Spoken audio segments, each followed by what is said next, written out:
I think the show that we are going to talk about might be the biggest 3D animation show that has ever existed on YouTube. The Amazing Digital Circus, the show that literally every single commentary YouTuber has made a video about. The film theorist, circus master, sarcastic jurist, and now it is my time to shine. So in this video I would like to talk about some questions that I have, and we will be answering them together. And the first question we have is, what is the show about and why is it so popular?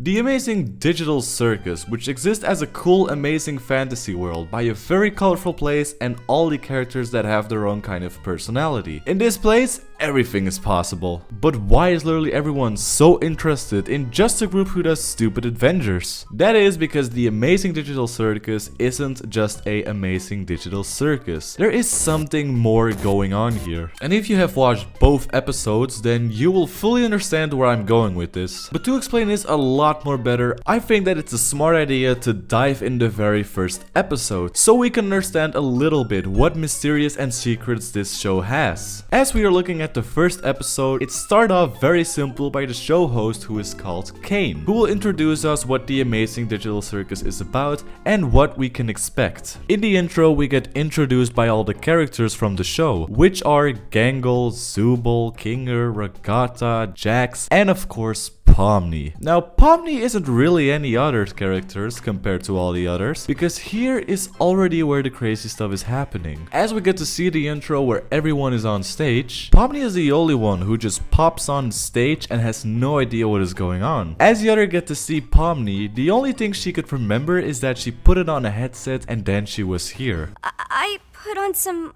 weird headset and now I'm here.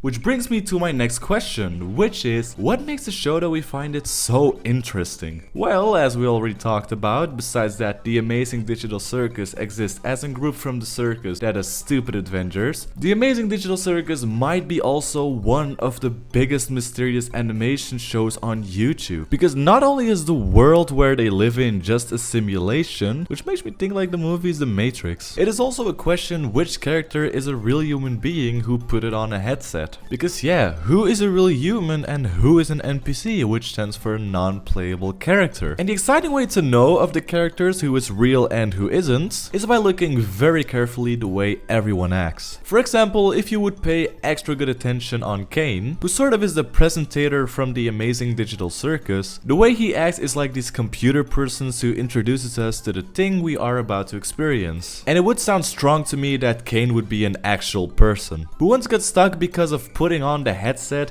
and that he is now in the digital world, and that he decides to do nothing about it. Well, no. I can already tell that Kane is definitely an NPC. I mean, I wouldn't think that as a person where you are stuck in a digital world who wants to make this place as a new normal. But what about the others? Now, so far as I know, the only characters where we kind of got the answers from are Regatta and Kinger. For Regatta, we know that she is in the NPC list, and that is of one thing from episode 1. Regatta is getting attacked from these weird eye monsters. Now, what these eye monster things are is something we'll get to later. And because Regatta got touched by this eye monster, she is completely glitching out and doesn't function well. And because before I decided to make a video about this, I did some serious amount of research about this show and watched some stupid amount of YouTube videos. The fact that she is glitching out because of the attack from the monster, that is the only thing that could happen to NPCs in the digital world. Later that time, Regatta gets magic to her normal self because of Kane, but because on the internet they're saying that something like this could only happen to NPCs. Makes Regatta a NPC, right? So if, for example, Pomni would have been attacked by this monster, she wouldn't be glitched out like what happened to Regatta. And that is because Pomni is a real human being. And then the other one where we know the answer from is no one else as Kinger. Kinger is in the list of a real human, because there was one thing what was said in the show which made it that we immediately knew he was not an NPC. Now you could say that this is because he is acting the weirdest from everyone. I am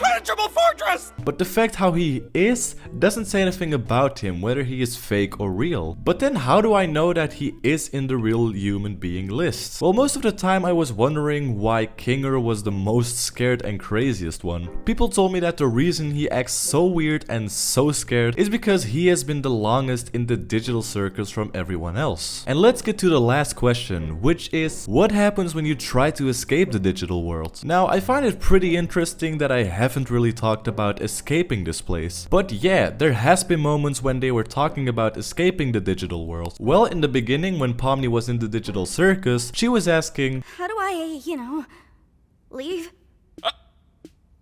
Well, don't freak out about it or anything, but, we don't exactly...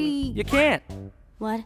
but even though they said that you can't leave and that you are basically stuck here forever, but for me it doesn't really seem or feel like it. Because further on in the episode you can just see where Pomni has been trying out stuff to leave and probably even know a little bit what happens when you try to leave. Because do you all remember this little fella right here? This monster thing was someone from the digital circus called Kaufmo the Clown. Kaufmo the Clown was someone who used to be a part of the digital circus gang. Except we believe that he was the only one who has been trying to do stuff that he could actually escape. But if you try to escape and it goes wrong, you turn into these monsters. If I'm not wrong, the film theory has talked about this as well. Now I know that I have talked a crap amount of it now, but I actually have a huge amount of appreciation for this show to see what the company Glitch has in stock. You have to realize Glitch is also the company who makes the SMG4 videos, and SMG4 was my childhood back in the days, and I still watch them to this day. Now I think that this was the video. I hope you guys all enjoyed the video. If you noticed in the video that the style was a little bit more different than usual, I probably will do this more since I like to experiment to see